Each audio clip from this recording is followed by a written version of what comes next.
New York City streets are some of the most complex and carefully designed in the world. But if that's the case, why does it always look like this? It's loud and messy, but it's somehow an organized chaos. See, New York didn't just sprawl overnight. Every intersection, every bike lane, every crosswalk, it's all planned. In fact, New York City has one of the most detailed street design manuals in the world. Hi, I'm Mohsin Khan, an engineer here in New York City, and today we'll see the hidden details, the careful planning, and the constant upgrades that keep the city moving. Welcome to New York City. Take something as simple as how wide a lane should be. For decades, New York's roads were designed for speed. Big open lanes to handle car traffic volume. The goal was efficient car movement, but the faster cars go, the more dangerous the streets become. That's why the city's rethinking its approach. Instead of prioritizing speed, they're designing for safety. Narrower lanes slow drivers down. Tighter corners make turns less risky. And shorter crosswalks mean pedestrians spend less time in traffic. Another thing to consider is that the same street that might be busy during the daytime could be empty at night when people don't feel safe in the dark. You need proper lighting. A well-lit intersection means drivers can actually see pedestrians. A dark crosswalk is an accident waiting to happen, so the city's replacing outdated streetlights with brighter LEDs, adding pedestrian-friendly lighting to sidewalks, not just for visibility, but to make streets feel safer and more inviting. And crosswalks need reflective paint that stands out, even in bad weather. But street design isn't just about safety and traffic flow, it also shapes how a street feels. A sidewalk lined with trees isn't just for looks. Planters and greenery create a buffer between traffic and people, making the street more comfortable. Detectable warning strips on sidewalk ramps guide visually impaired pedestrians, while slope ramps help people in wheelchairs cross easily. Even the materials used to build the streets change how they function. Permeable pavement absorbs rainwater, helping prevent flooding. Colored asphalt makes bus and bike lanes easier to see, while concrete barriers turn painted bike lanes into protected ones. And sidewalks aren't just plain slabs of concrete. There's a lot of elements on the sidewalk, what we call street furniture, such as a bus stop, mailbox, traffic light pole, a sidewalk cafe, or subway entrance. And then you also have to consider what's beneath the streets. Every road in New York City sits on top of a hidden maze, one of the most complex underground networks in the world. If you start digging without checking first, there's a good chance you'll hit something built over a century ago. You've got subway tunnels running just below the surface, electrical lines that power entire city blocks, water mains, some old ones being cast iron, and a complex system of gas lines. One wrong move doesn't just delay a project, it can shut down an entire neighborhood. This is why even small street changes take years. Before a single curb can even be moved, the DOT has to coordinate with multiple agencies, up to 40 different ones in New York. You gotta ask Con Edison, are there power lines under the street? New York City DEP, are we building over a major water main? MTA, is there a subway tunnel underneath? The New York City Department of Transportation is a multi-billion-dollar agency with one job: to keep the city moving. They're responsible for 26% of New York City's land area. They have the funding, the planning, and the data. So why does New York still feel like a traffic nightmare? The answer starts with how the city actually redesigns its streets. New York's roads are always evolving. They're constantly being updated, reworked, and reimagined.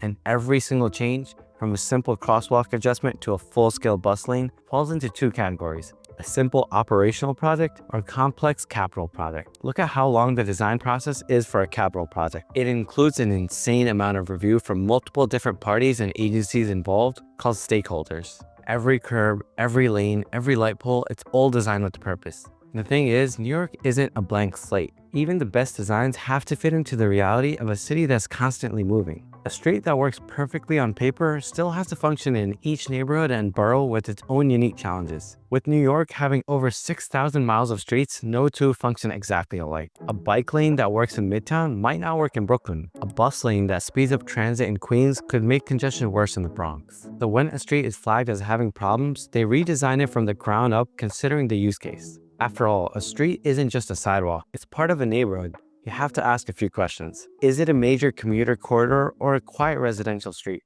Are there thousands of pedestrians or just a few? Do businesses rely on curb space for deliveries? And can emergency vehicles still get through? Take bus lane, for example. A dedicated lane can speed up transit for thousands of people, but put one on the wrong street where trucks and businesses need space, and it could make things worse. This is why New York doesn't have a one-size-fits-all approach to street design. Every project has to be customized, so you need to start with accurate traffic collection data from surveys and reports. On top of that, the DOT operates thousands of cameras across the city, tracking everything in real time. They're looking at traffic speeds, whether cars are moving too fast or too slow. They're checking on pedestrian movement, making sure crosswalks are safe, and they analyze crash reports to pinpoint the most dangerous intersections. They even track delays to see where buses are wasting the most time. Some problems are obvious, like a dangerous intersection that needs a redesign. Others are part of a larger strategy, like Vision Zero's goal to eliminate traffic deaths entirely. And once the data reveals a problem, the real work begins. But even after years of planning, approvals, and coordination, there's still one final obstacle: people. A new bus lane can speed up commute for tens of thousands of people, but if it removes parking, local businesses will push back. A bike lane can make cycling safer, but delivery drivers say they have nowhere to stop. A pedestrian plaza can create much needed public space, but what happens to traffic when a street disappears? No matter how well designed a plan is, someone is always going to fight it. And that's where New York's street design process runs into its biggest challenge. Public input isn't just encouraged, it's required. Before any major street change, the DOT has to get approval from community boards, elected officials, and advocacy groups. If there's any resistance, the project will stall. Sometimes for months, sometimes for years, and sometimes it never happens at all. Again and again, New York's best ideas don't fail in the design phase. They fail in the approval phase. Because in this city, if people don't like a change, it may never happen at all. Take the 14th Street busway. On paper, it was simple: ban cars, give buses their own lane, and move thousands of people faster. It was first proposed in 2003, but between lawsuits, protests, and opposition from business owners, it took 16 years before the first bus lane was painted in 2019. And when the 14th Street busway finally opened, it worked. Bus speeds doubled and traffic disappeared. And this project isn't the exception. It's how the system works. Here's another example. Take Times Square. Not too long ago, it was one of the most chaotic intersections in the world. A constant battle between taxis, buses, and thousands of pedestrians trying to squeeze through. The idea of removing cars completely was just crazy. Business owners feared it would drive customers away, and drivers complained it would cause even worse gridlock.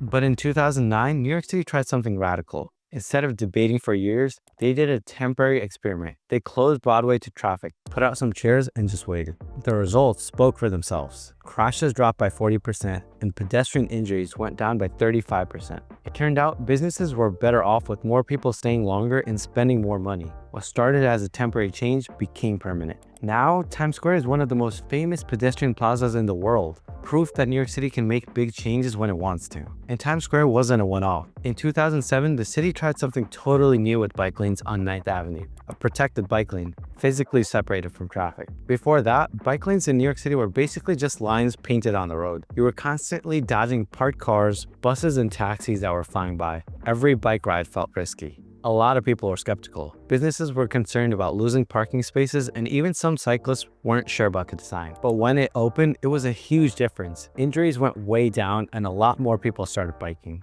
Today, New York City has over 600 miles of protected bike lanes, and it all started with one street. Street redesigns also have to consider historical character. In Dumbo, a Brooklyn neighborhood known for its old industrial charm, many streets are still paved with original cobblestone. Beautiful, but a nightmare for cyclists and wheelchair users. The challenge was how to modernize them without erasing their character. The solution was a hybrid approach, restoring original cobblestones where possible and smoothing out rough areas for accessibility while adding modern drainage systems underneath. It's a small project, but it shows how New York City balances preservation and progress. In New York, the hardest part of street design isn't the design itself, it's actually getting it built. But unlike a building project where a construction crew can block off an area for months, street upgrades have to happen while millions of people are still using them. So the redesign has to include what we call maintenance and protection of traffic. It's why you see construction barrier and fence everywhere in the city, to get the street construction work done without shutting down the city. Every street redesign is a compromise. Some people gain, some people lose something. And with 8.5 million New Yorkers sharing just 6,000 miles of road, every change, big or small, affects someone directly. That's why progress is slow. It's not that solutions aren't there, it's that every choice leads to conflict. There's no such thing as a perfect balance. It's all about making trade-offs. Every square foot in the city is precious. Those trade-offs define how fast or how slowly progress happens. So maybe the future of New York streets isn't mainly about engineering or politics. It's about the people who live here and the kind of city they're willing to fight for, and whether or not they have the patience to see those changes through. That's it for today. Until next time.